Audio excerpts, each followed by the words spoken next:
Okay, Rachel Wiley here. We are going to talk about the ins and outs of filling out your sales tickets.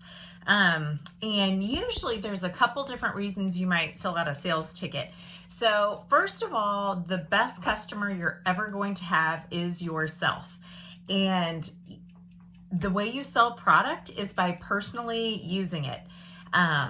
So I am head to toe Mary Kay.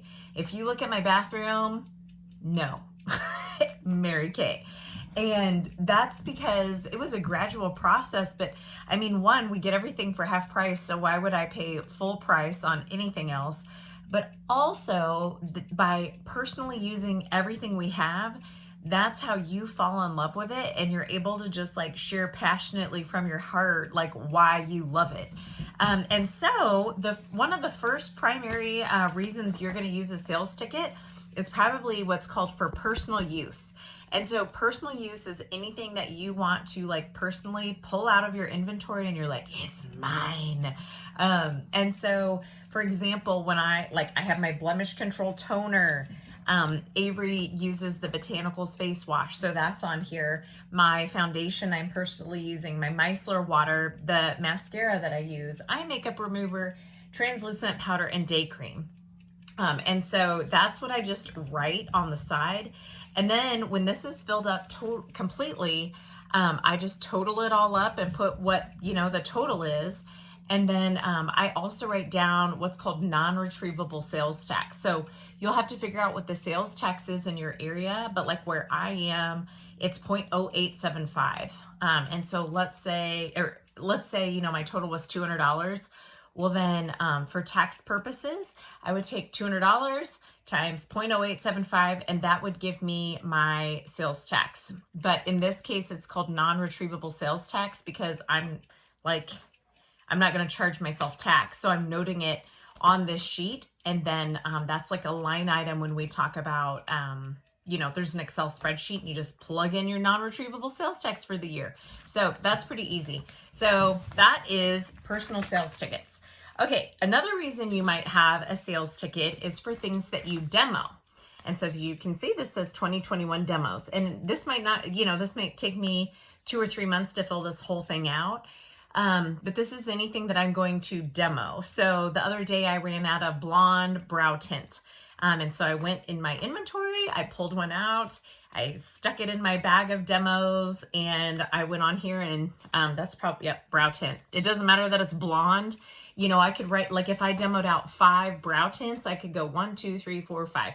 You don't have to single ivory, warm, 190.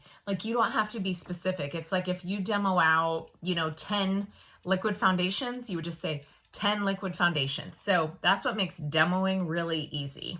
Same thing. You would want to take your non-retrievable sales tax because anything you demo out, you're not going to recoup your tax on that. So if you notice, that will be awesome for your taxes. So you would take, again, let's say it was $300 or something, or $200, you would take it times whatever your tax rate is. And then somewhere in the middle, you would say minus $32.75 non-retrievable sales tax. And I circle that. So that's how, if you demo things out, that's what you do. Now, I'm going to pause there because every month you get a new manila envelope. And on it, you would write the month in that year.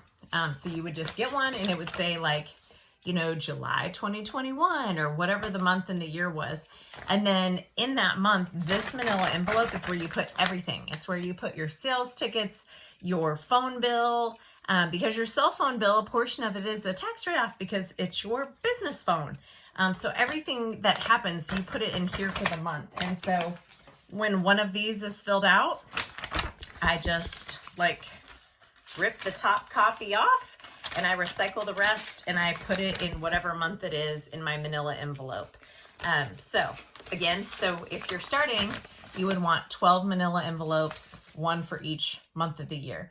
And then I also have one extra one, and that's where I put when I make donations, or just kind of as things come in for the whole year, then I kind of have does that make sense? If you made donations or just these random things that might come in that you need to, that it's not a particular month and you would want to remember it, then I just kind of have a separate, that's what this one is it's called 2021 paperwork.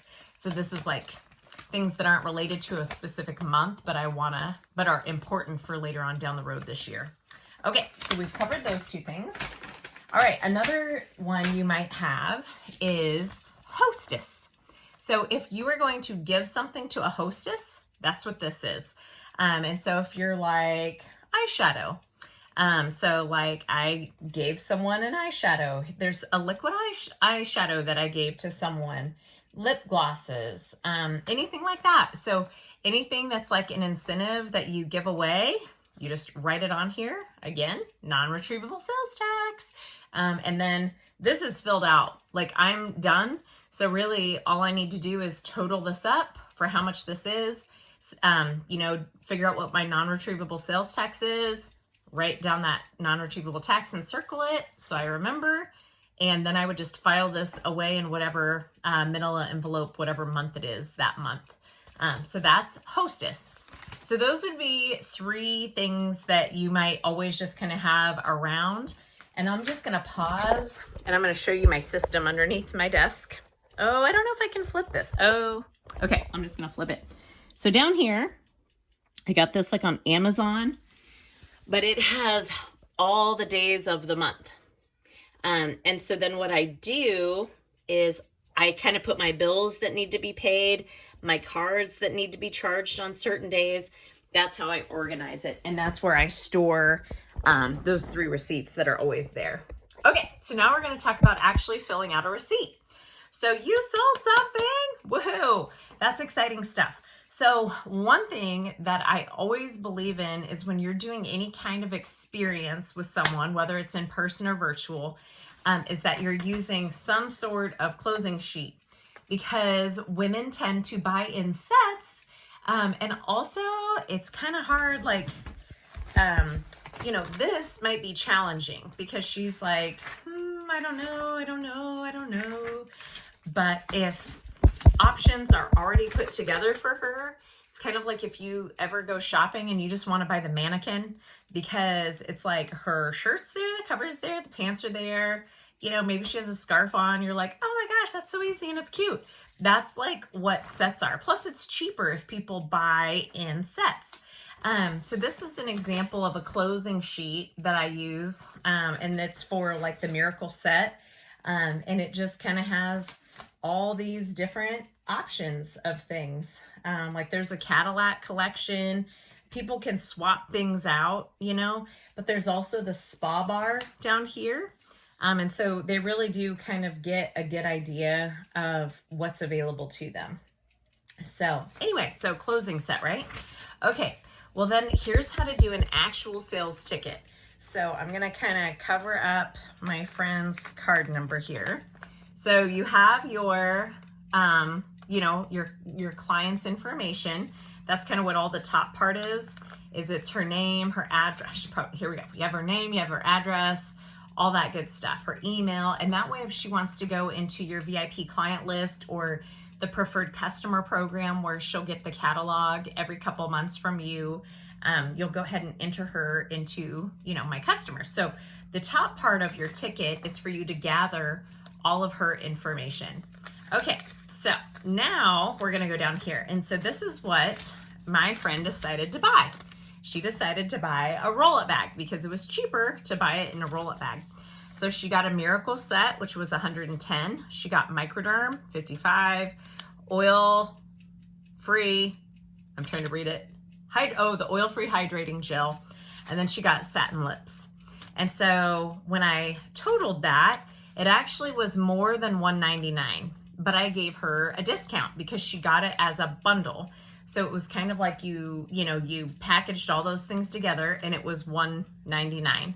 Well, then then it was $20 more. So that's why I noted anything you ever do as a discount, you always note it because that's a tax write-off. And so you want to note it. So I gave her $20 off and you take the tax on the discounted amount. So I took $199 times the 0.0875 is what mine is. And that's what gave me my total. And And so then she decided, I talked about the Beauty on a Budget, or the HUP plan, the Husband Unawareness Plan. And that's where you can break up whatever you want into payments. And so she can tell me what days to charge her card. And so she wants to do 4 payments. And so I took the $216.41 and I divided it into 4 payments. And then I just asked her what days she wanted me to charge her card.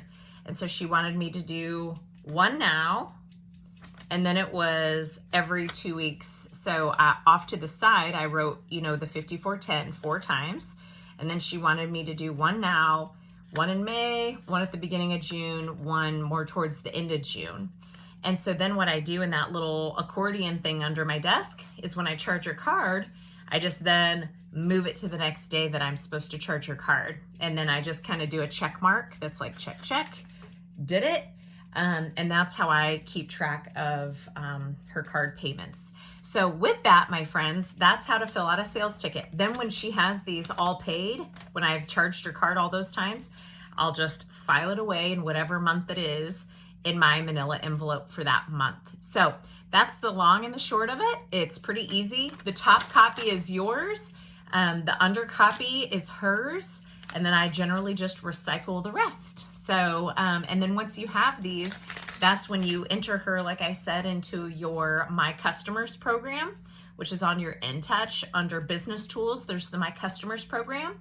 And if you happen to get her birthday, you can also do something fun for her birthday month or her birthday. And then if you have a client group on Facebook or something, you would add her into your client group. And that way she's plugged into you. And then finally, when you sell her something, they always say to follow up 2 days, 2 weeks, and 2 months after. And so 2 days is to make sure she knows how to use everything. So I sold a miracle set to someone once and I called her 2 days later. I was like, I just wanted to see how you're doing. Do you have any questions? And she's like, no, I got it. I washed my face. I put my cleanser on and then I wash it off. And then I put my day cream on and I wash it off. And she kept going. I'm like, whoa, what? And she's like, nope, yep, day cream, wash it off. I'm like, no, that stays on all the time. That has, that's protecting your face. And she's like, oh, so that's what 2 days is. 2 weeks is you're going to follow up, because if they have any kind of issues, you're going to know in 2 weeks. And so it's just following up, making sure your skin is still happy, because we have 100% guarantee on our products. Like, we don't want women to buy this and then not tell you that there's a problem, because she'll never reorder from you. But if you can fix it or figure anything out, then she'll be loyal to you. And we want that. Like, we want to make women fall in love with Mary Kay, because it's amazing. And then 2 months would be just checking in on her to see if there's anything she's running low on or out of. So with that is all you need to know, or at least some of it, right? All right. Love you. Mwah. I am always here for questions. Thank you for being awesome.